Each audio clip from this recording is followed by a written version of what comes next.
do this investigation. My heart is fluttering here, all the information I want to lay on you. All right, I want to start the segment, and I want to give you an outline and a refresher on a small piece we did last month. I hope you all remember I wrote a report about an event that came up on a recent trip to D.C. concerning a young man who was a recent Muslim convert and how he got to be a Muslim convert. I was kind of concerned then. Well, that's where the story began, and since then there's been an eerily similar event that took place a couple of days ago in Kansas. I promise I'm going to tie it all in, and I'm going to try to do it in easy-to-understand conversation. I'm not going to bore you all with endless reading, and, we're going to have to listen to a few written points that are directly relevant, though, so don't glaze over on me. All right, so here goes. Here's where the investigation begins, and it found me. I didn't find it, which is even more coincidental. I went up to visit family and do some sightseeing, and this landed in my lap. All right, I'm going to refresh you on the story first. I wrote, it's just a small article, I wrote, Job Corps needs a closer look. I posted it on March 12th. I wrote, I'm writing to give you all a heads up on a situation at Job Corps, Baltimore/D.C. I recently visited family in the D.C. area. One of their neighborhood friends, named Bradley, was brought up in conversation. Bradley's a recent convert to Islam. I had the opportunity to meet this young man. Bradley had just turned 18 years old. He has documented mental illness issues that have to, keep that in mind too. But I've got to tell you something else too. The kid was incredibly bright beyond his years. I mean, he was articulate. He had an immense vocabulary. The thing about Bradley, though, is he hears voices. The voices told him once to punch his mother in the face, so he did. He had been having problems in school as well, so the school referred him to this group called Job Corps. That's a federal program designed to help at-risk youth finish high school or learn a trade. One of the professors at Job Corps is an imam named Youssef. We've done more investigation on Youssef. Youssef is actually a first name, not his last name, and we're going to get to that. His name is Youssef Salim, S-A-L-E-E-M. Bradley became close to Imam Youssef and subsequently converted to Islam. When I spoke to Bradley, like I said, he was exceptionally smart. He told me he had been an admirer of Hitler. And then he went on to tell me many facts about Hitler. Trust me, he was well-versed. His facts were very correct. Bradley told me he moved on from Hitler, and he began following the KKK. Again, he rattled off a long slew of facts about the KKK, and again, every one of his facts was correct. Now, Bradley has found Islam. He was very excited this day because he was choosing his Islamic name. He chose the name Bakir Ahmed. This time he went on a long diatribe about Islam. He quoted the Quran verbatim, word for word. I mean, the kid memorized the Quran. Now, Bradley's grandmother is outraged at his conversion, but his parents are liberals who are happy that he had found structure. This kid went from being a rotten kid and punching out his mother and getting in trouble in school. All of a sudden, he's a nice boy. He's acting respectable. He's doing his lessons. The grandmother is a Christian. The kid is Irish and Indian, like from India, Indian, not Native American. His parents, like I said, they're very liberal. But the grandmother's a Christian, and she was really outraged at his conversion. The parents are happy that he found structure. Like I said, he was this rotten kid. All of a sudden, he's a nice kid. Anyhow, think about this for a second. This is the type of kid that could be easily led. I just told you he, followed Hitler, and then he followed the KKK. Now he's following Islam. He hears voices. He's been in and out of the hospital, too, for his mental issues. Anyhow, he would provide great cover. Think about it. If he were to carry out an event, there is documented evidence that the kid has mental issues. And like I said, he's been hospitalized for those issues, too. So it could be easily blown off as, if he pulled off like an incident, they would say, oh, yeah, it was a lone wolf, and he had mental issues, and, in the meantime, it's anything but a lone wolf thing. Bradley also told me that many of his classmates at Job Corps are also either converted or in process of conversion. Anyhow, I took a picture of the kid to have, but I wrote Job Corps needs a closer look. So that's where we're going to begin this article, this investigation. The other day in Topeka, Kansas, there was an incident. There were two young men arrested. One of them was named John T. Booker. He's also known as Mohammed Abdullah Hassan. He was arrested as part of a lengthy FBI investigation. And federal authorities, said that he was arrested near the Army base in Manhattan, Kansas. Anyhow, he was completing his final preparations to detonate a bomb, which had in fact been rendered inert, because while he was under surveillance, while this kid was planning his bomb and stuff, the FBI had gotten a heads up on him, and they were watching the kid. As a matter of fact, the FBI brought this kid to another imam. Now, the kid is a black kid. His name is John T. Booker. He wasn't a Muslim. They brought him to Job Corps and wanted him counseled by an imam there. There's the connection right here. When we first saw this kid, Muhammad Abdullah Hassan, right, when we looked at his linked page, the very first thing you see there is Flint Hills Job Corps. And he was in the Security and Protective Services from 2012 to 2013. The kid's 20 years old. He's another young man with issues. Okay, now they tell us that the kid was on medicine and then he was off medicine. This imam that they brought him to, his name is Imam Omar Hazim. Well, he's the imam of the Islamic Center of Topeka. He's the Islamic advisor to the Kansas Department of Corrections, and he served in that position since 1990. It says here, Hazim accepted Islam in 1962 under the leadership of the Honorable Elijah Muhammad. Do you all know who Elijah Muhammad is? He's one of the founders of the Nation of Islam and the New Black Panthers. Anyhow, this guy studied under him. He served as a minister for Elijah Muhammad's son, Minister Nathaniel Muhammad. Afterward, he served directly for Elijah Muhammad as a minister. He's been a student of Imam W. Dean Muhammad since 1975. This guy, Amim Haziz, he's a builder by trade, and he's helped to establish many mosques and Islamic centers in the Kansas City and Topeka area. He's been doing it for 47 years. He's also one of the founders of the Islamic Center of Topeka. He's a member of the Midland Islamic Council. He's a member of the Islamic Society of North America, ISNA. Remember that, ISNA, because that's going to come up in this investigation a couple of times. I was also a member of the American Society of Muslims. He gets money from CARE. He gets money from ISNA. Let's see here. He's the director for Interfaith of Topeka Incorporated for 7 years. He's also been associated with Interfaith for many, many other years. He's the author of a book. All right, now, this, hold on, I'm getting it backwards here. I got my things out of order. This mosque, okay, he is one of the founders of the mosque with 4 families. Good thing I memorized all this stuff. He wrote this story about how when he and his brothers first built this mosque, that this family of 4 guys came to his town. Now, he was trying to get $60,000, and he was praying, and he was saying, thank you, Allah, for sending us the money.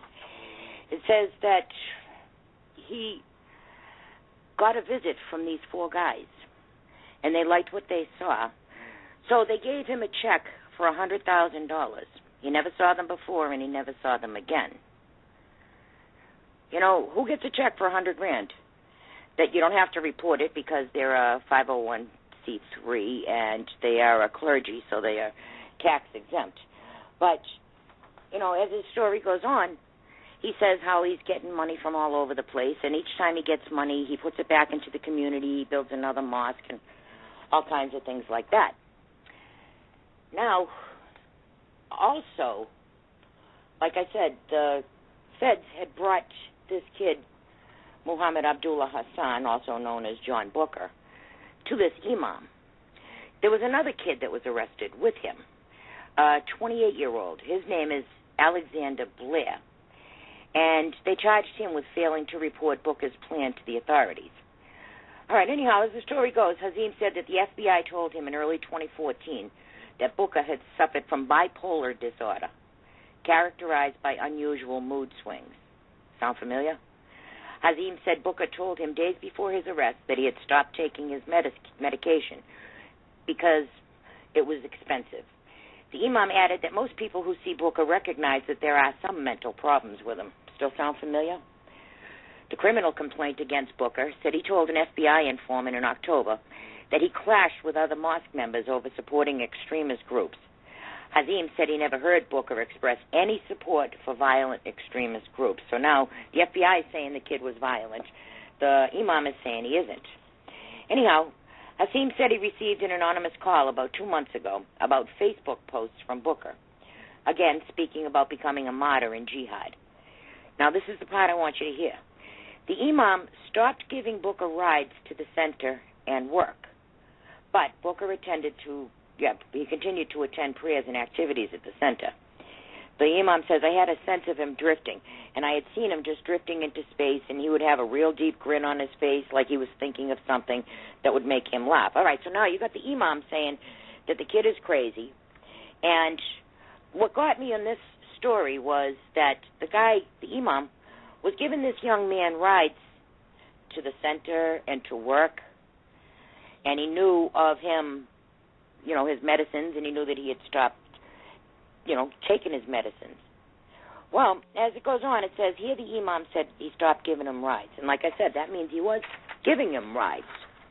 So the story goes on, and he says about this other kid now, the 28-year-old, that the 28-year-old only started coming around the mosque 2 months before. And the imam didn't know this 28-year-old, Alexander Blair. But he knew that he knew Booker. Well, how did he know that? Excuse me. Or how did he not know that the kid, he knew that they had a relationship. But you're telling me you give this kid a ride to work every day. You give a kid a ride to a mosque every day. You know his medical schedule. You got to know his friends. So I'm not buying that this Alexander E. Blair was a stranger to this imam. He knew damn well who he was. So he was either a Fed. Anyhow, the story that the Feds is saying is that this kid, Booker, had all the Facebook posts, and he said he wanted to be a martyr, and they did bring him to the imam to have counseling. I don't know when that became the Fed's job, or if this imam is in on it and some sort of a scam here going on with this Job Corps. But we're going to get further into it. Anyhow, the indictment says that the kid was talking about how he wanted to be a martyr. He liked Al-Qaeda, all the usual crazy stuff that you would do. Now, as soon as I saw the Job Corps and imam, it reminded me of that boy Bradley that I had met. I wrote that story a month ago. Just Friday, this whole other story comes up, and it sounds eerily familiar, doesn't it? The kid's, all of a sudden he's a Muslim, and now he's going to be a jihadi. He's connected with Job Corps. He's connected with this imam. He's got mental issues, and now the Feds are accusing him of wanting to blow stuff up. Well, as the indictment goes, if you believe the indictment, the kid was completely off the wall.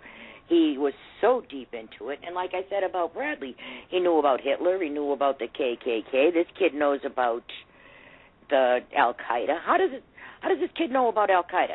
He went from being a little black kid with some issues in school to being a Muslim to being a jihadi. And that's what I see in this other boy's future. They're going to set him up. You watch. All right, so now they got thousands of these people, though. I mean, they're training them. They're giving them the information, and they get to learn about this. They're not just pulling it out of the air. Yeah, you're right. They probably have pamphlets and instructions and everything else. All right, now I start looking at Job Corps and infiltration. And, first thing I find is their school calendar. And this is the calendar of events for all of Job Corps. Now, Job Corps is a federal, let me start there. Job Corps is a federal program They get billions and billions of dollars from the federal government, from the Department of Education, but mostly from the Department of Labor. You all know who's the head of the Department of Labor, right? Thomas Perez. He was with the DOJ. He's the one that dropped the case against the New Black Panthers on the voter intimidation. Well, when Hilda Sola left the Department of Labor, Obama moved Perez over there. So now they got this mad infiltration going on. But it's actually been going on since 82. This program started with Lyndon Johnson, but since 82 they've started hiring these Muslims for this infiltration. Now, I'm looking at the calendar of events for 2015. They do have Saturday, July 4th as a day off for Independence Day. Now, July 9th, Ramadan begins. They serve halal meals. They have invocations from interfaith clergy. Now, interfaith clergy are always Muslims. They do preach Christianity and Judaism, but it's a Muslim who is doing the invocations. This imam was giving the invocations at the Kansas State Senate and the swearing-in ceremonies. We're going to get to Bradley's imam, too. Now, they're going to celebrate Ramadan starting July 9th. Let's see here. They have Laleh al-Qadr, Qadr, and that starts Tuesday, July 28th. They also have on the 28th of July starts the Eid al-Fitr, and it says many Muslims in the United States celebrate Eid al-Fitr, known as Eid al-Fitr or Fitr, on the first day of Shawwal in the Islamic calendar. It marks the end of the month-long fast of Ramadan and the start of a feast that lasts to up to 3 days in some countries. Now, that Eid al-Fitr, they always have something blow up on those days. That's how they celebrate the end of this fasting, and they usually blow something up. Every year that's happened. But this is Job Corps. This is a federal program that is supposed to be helping at-risk kids, not just Muslims. But not only are they doing this, but they are converting kids. Like I said, Bradley told me, not only he, but others. He was getting his name that day with one other kid. But some of the other kids in his class have already converted, and others were in various stages of conversion. Also, they have decided to join Job Corps with AmeriCorps. I just found this 20 minutes before we went on the show. It says students from AmeriCorps, National Civilian Community Corps, and Job Corps recently teamed up.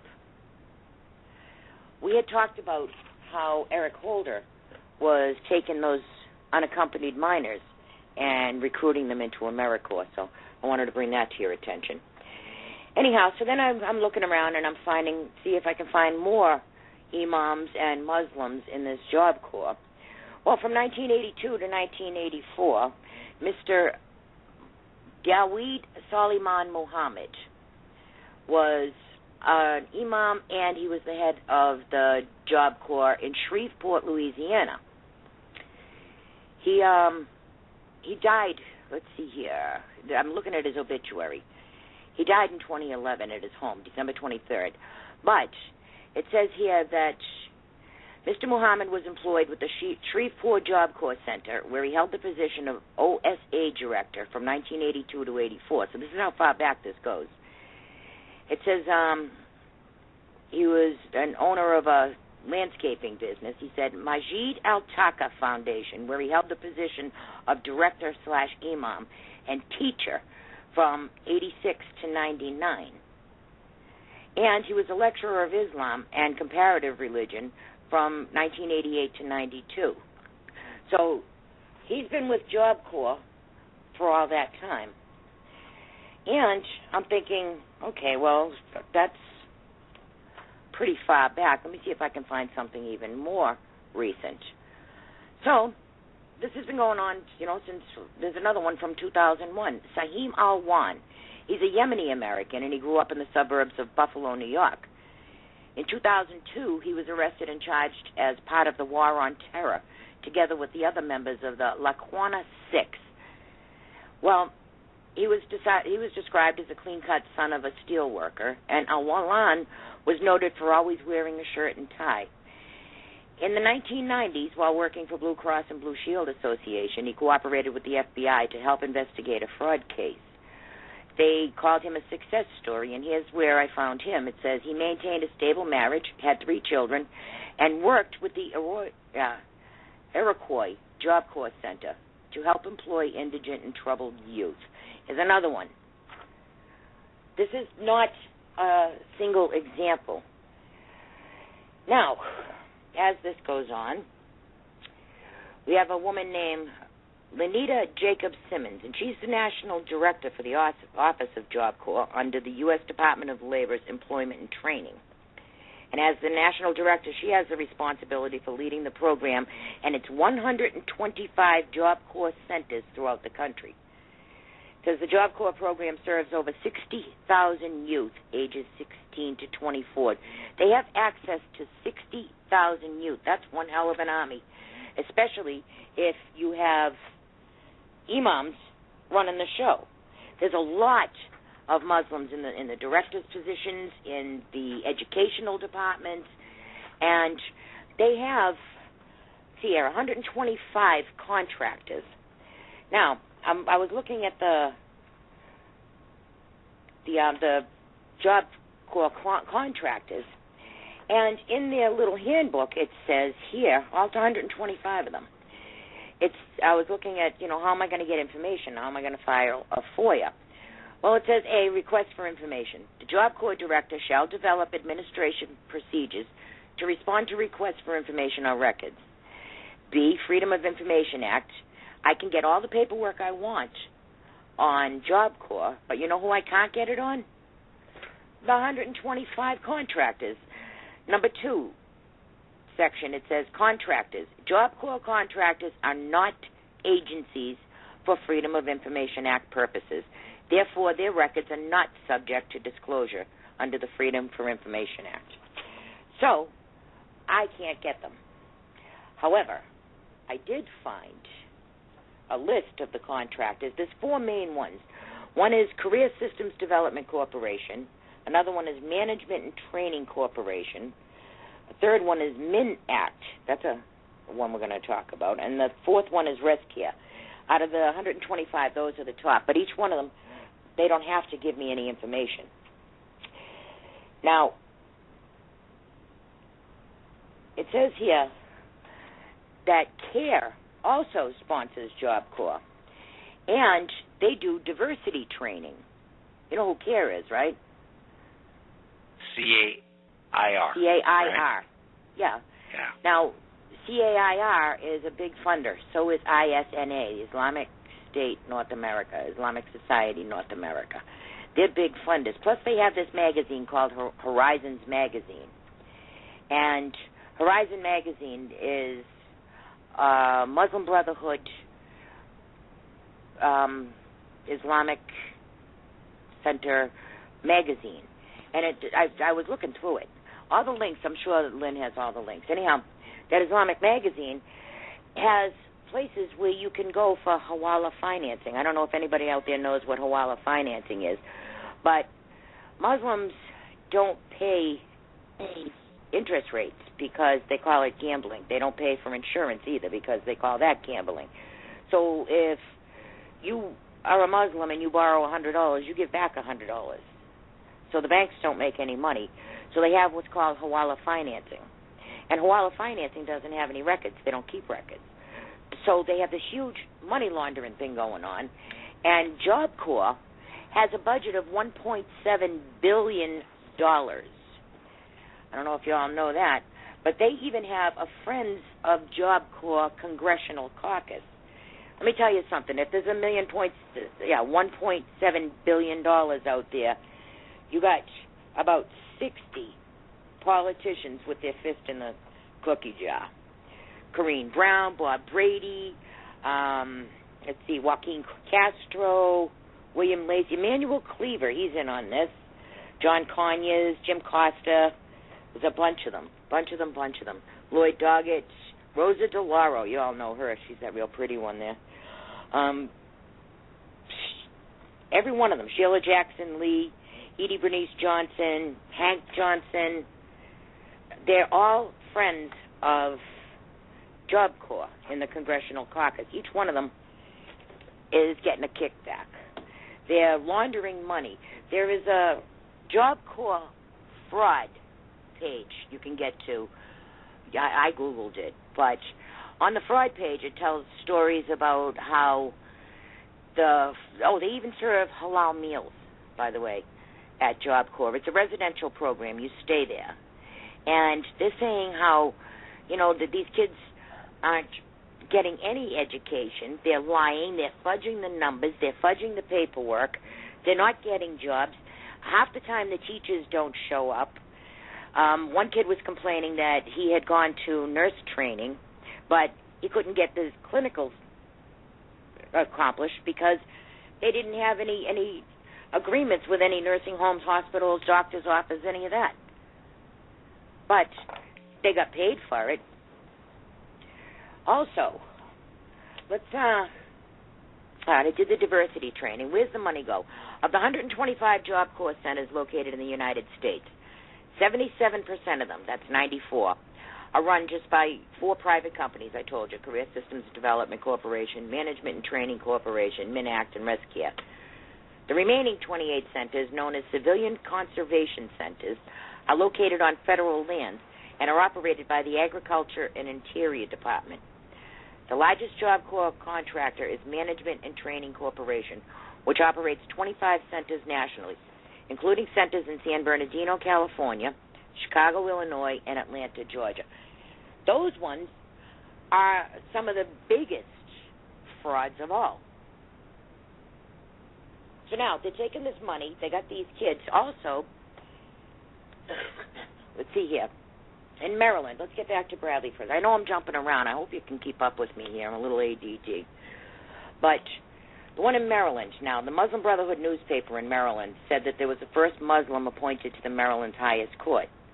Governor O'Malley, who's going to be maybe running in the election this year, it was his second term in office, and it had been marked by several other key appointments of Muslims, reflecting his commitment to mirror the diversity of Maryland citizens in his administration. Anyhow, he appointed this Muslim judge.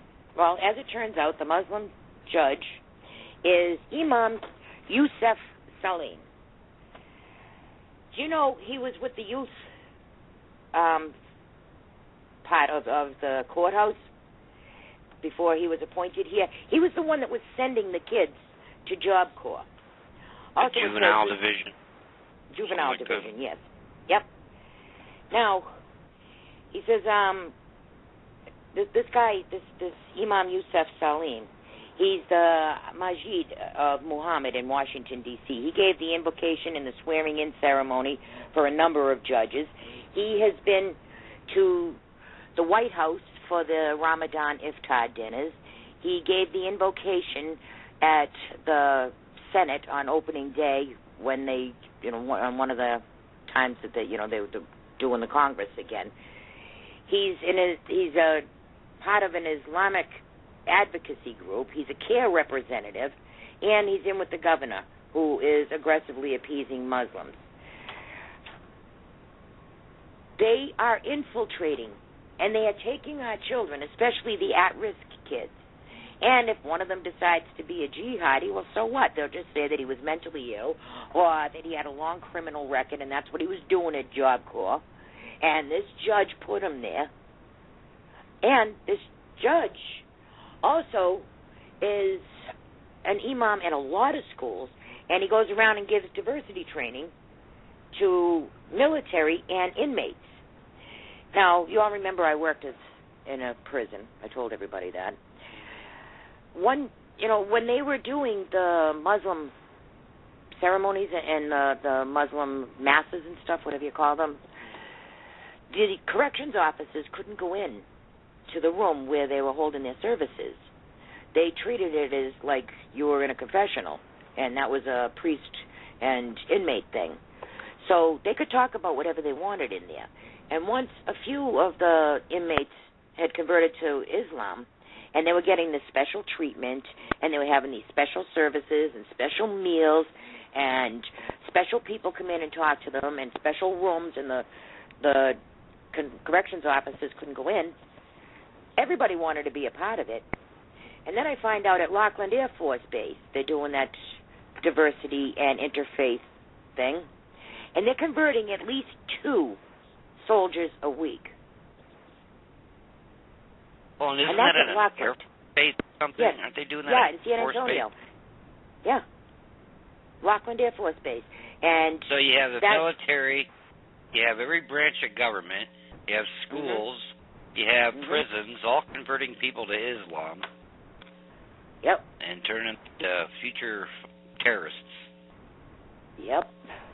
And so now, if you put it all together, you can see how big and how widespread this is, how there's billions and billions of dollars floating around, not just taxpayer money, but there's even more billions in private funding. The Job Corps has ingrained itself with the Department of Labor, the Department of Justice. They're changing, the regulators, like Perez. He was at DOJ, and now he's at the Department of Labor. You got the Department of Education grants involved in here. They just proposed, they want a $77 million raise this year from last year. So they want it to be $1.9 billion, so almost $2 billion, and that's just from the Department of Labor for Job Corps. That's almost $2 billion for 129 centers, and they're doing shoddy work. They had even stopped taking applications because they ran out of money. There is no way they should be running out of money. These kids should be getting elite educations and elite degrees, and they shouldn't be converting these kids to Islam. So now I'm figuring, okay, done with Job Corps for a minute. Let's look around and let's look at our immigration for a second. Do you know 190 cities were selected to import Muslim refugees? They're not calling them illegals anymore, and they're not calling them immigrants anymore. They're calling them refugees. And those are the ones over and above this, coming over the border from in South America. These are being flown in from everywhere from Iraq to Syria. 100,000 a year. And you know what they're doing is they're putting them all in these cities. What they do is they do like they did with the Job Corps. And a contractor will set up in a city, and they'll bring 100,000 immigrants, like the Somalis that they brought to Tennessee and to Massachusetts. They put them in one place because they're seeding communities. We have no-go zones right here in America, in Dearborn. If you saw the thing about the gay bakery and you saw Steve Crowder, go into the bakery and ask to make a gay cake at the Muslim bakery, he was in Dearborn. If you see the video, you see he's riding down the street. There isn't one store that he rode by that doesn't have an Islamic name up in Dearborn. And it's not just Dearborn. They're in Orlando. They're in Fort Lauderdale. They're in Dallas. They are in Springfield, Massachusetts. Boston, Suffolk County has more immigrants than they do residents now, citizens in Suffolk County. That's Boston. And they run cities like Detroit in the ground, so they could say, you know what, look at, if you guys move here, we'll give you all this money to rebuild. They don't want to rebuild Detroit. They rebuild it as a Muslim community. Oh, they will. No, they don't want to rebuild Detroit. They want to leave it a crap hole because they're going to let the Muslims do it. They're seeding it. They got them in Dearborn and they got them in Flint. Yeah, and now they're going to leave it up to the Muslims. There's money in it. You know, these refugees, they get food stamps, housing, cash benefits. They get education grants. They get even energy assistance. There's all kinds of benefits to being a non-American now. The only benefit you get to be an American now is you get to pay the note. Other than that, you're screwed. There are no benefits. These people are a protected class. You know, they're even now, because this kid got caught, they're saying, well, we need special protections because, you know, there's an anti-Muslim sentiment around. They got that backwards, honey. There's an anti-American sentiment going on in this country. If you're not a Muslim or an illegal, and in some cases women and minority, but you have to be the right minority. If you're Asian, you're not a minority. Or black, or Mexican. You know, they're all protected classes except for actual American citizens that's born here. Yeah. And they, like you said, they have infiltrated every single department in our government. He has taken down every defense we have against infiltration, including putting Muslims into key positions in the DHS. Now, you all knew about Muhammad Alibiari, right? Well, over the last year and a half, we received more than 100 queries asking us whether it was true that 2 devout Muslims were appointed to serve at the Department of Homeland Security. The short answer is yes, and this is from Snopes, actually. It says, the short answer is yes, though we can't say how devout either man might be. Let me tell you something. You're either a devout Muslim or you're not a Muslim. So just forget that. It says one of the 2 appointees has a long record of working in law enforcement under both Republican and Democrats. So now I had told you about the magazine. The magazine is called Horizons. One of the supporters is Be the Change. That's an Obama group.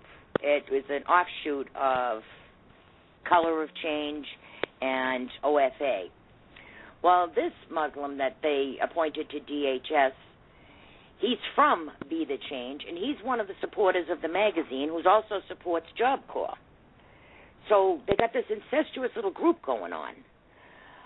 All right, this guy was born in Canada.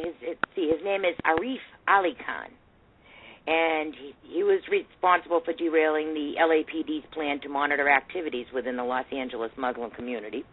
He was appointed as Assistant Secretary for the Office of Policy Development. He's the one that went through all the manuals and said, no, you can't say this, you can't say that, you got to get rid of this and rid of that. He became a professor of Homeland Security and Counterterrorism in 2010. He was born in Canada, raised in California.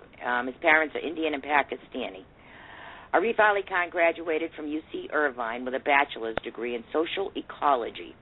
3 years later, he received his Juris Doctorate from Loyola Law School. He subsequently served as a professor in the Los Angeles Attorney's Office and taught law at the University of Southern California. Also spent time working for the U.S. Department of Justice in the overseer of its computer hacking and intellectual property programs. They put this guy on the computers. He has access to every single thing that's on a computer in DHS. He was an opponent of George Bush's prosecution on the war of Islamic terrorists. Ali Khan was responsible for, like I said, derailing the LAPD's activities monitoring within the city's Muslim community. Obama's Department of Homeland Security Secretary Janet Napolitano appointed him as Assistant Secretary for DHS Policy Development. Like I said, he says he had 13 days prior to his DHS appointment. Ali Khan, a devout Sunni Muslim, had participated in a Muslim Public Affairs Council fundraiser titled Be the Change to support that organization's leadership development programs. He was also with fundraisers for the Islamic Shura Council, and he was a noteworthy fellow speaker with Ag Saeed, who had previously defended Palestinian Islamic Jihad leader Sami al-Arian. Sami al-Arian was praised in that Horizons magazine. I'm telling you, it's an incestuous thing. So now, I just told you, we have these kids, these at-risk kids, you know, generally black kids, although little Bradley boy there, he's not black. He's Indian and Irish. He looks mostly Indian, by the way. He didn't get much of his father's looks. But they're taking these at-risk kids, especially the ones with the mental illness. Now, this imam's riding around with them. He's driving them to school. He's driving them home. He's had plenty of time alone with this kid. He knows his medicines little Bradley there, he's a big fan of Imam Youssef. He wouldn't have even heard about Islam if it wasn't for that Imam and Job Corps. Guys, we got a problem. And then just before coming on the air, it says that they've joined up with AmeriCorps. And we have reported on this show that Eric Holder was recruiting those illegals, those unaccompanied minors, into AmeriCorps to give them stability and structure. And they got all kinds of imams, over there. This it's a total infiltration and invasion, but it's been going on for decades. Decades. Yeah. And when you saw Chris Christie and Michael Bloomberg and Dick Durbin, and all these people taking money from Muslims and taking pictures of themselves, in mosques, you have to ask yourself why. They were such a minority in the country. Why go to all that trouble, go out of your way to appease these people? Well, it's because they knew all along they were bringing them in by the hundreds of thousands. Not only that, but the people in charge of this country right now are globalists. These Muslims are a minority here, not for long, by the way. They're very close to not being a minority anymore. However, they're not a minority in the rest of the world. There's 8 billion of them. There's twice as many of them as there are Christians. They are no minority. And they've done this to every other country. We're just pretty much the last country. I mean, Scotland, Sweden, you name it. Yeah. Actually, we have, if you take the size of England and you see the Muslim infiltration in England, just England alone, okay, we are 5, 6 times the size of England? We have more Muslims per capita in the United States than England does. If we're 5 times bigger and we have 8 times more, we have more Muslims here. And it's every day. Obama wants to bring in 100,000 more a year of the refugees, plus the ones that are here on visas and the ones that get over the border. I mean, that they're living down in Mexico for 6 months learning, all the customs and stuff from the Hispanics, and then coming across the border telling everybody that they're Mexicans, and they're not. They even caught one of the biggest jihadis coming across that border in Texas a couple of weeks ago, remember? No. We have a problem. And guys, please, pay attention to your kids. Find out who's talking to them. If they're recruiting 2 soldiers a day, a week at Lackland Air Force Base, imagine how many kids there are. How many kids are in Bradley's class? 30? And they're all converting? Some have already converted. Some are in different stages of converting. They're coming after your kids.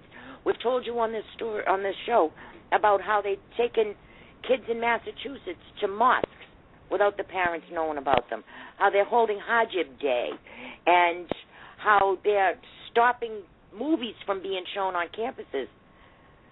How many are there? This country is changing, and we're letting it. And it's a sneaky invasion, ladies and gentlemen. What are you going to do? What do you mean we're letting it? What are we going to do? You tell me. I haven't got that far. I haven't got that far. But the first step is to tell each other and let everybody know what's going on.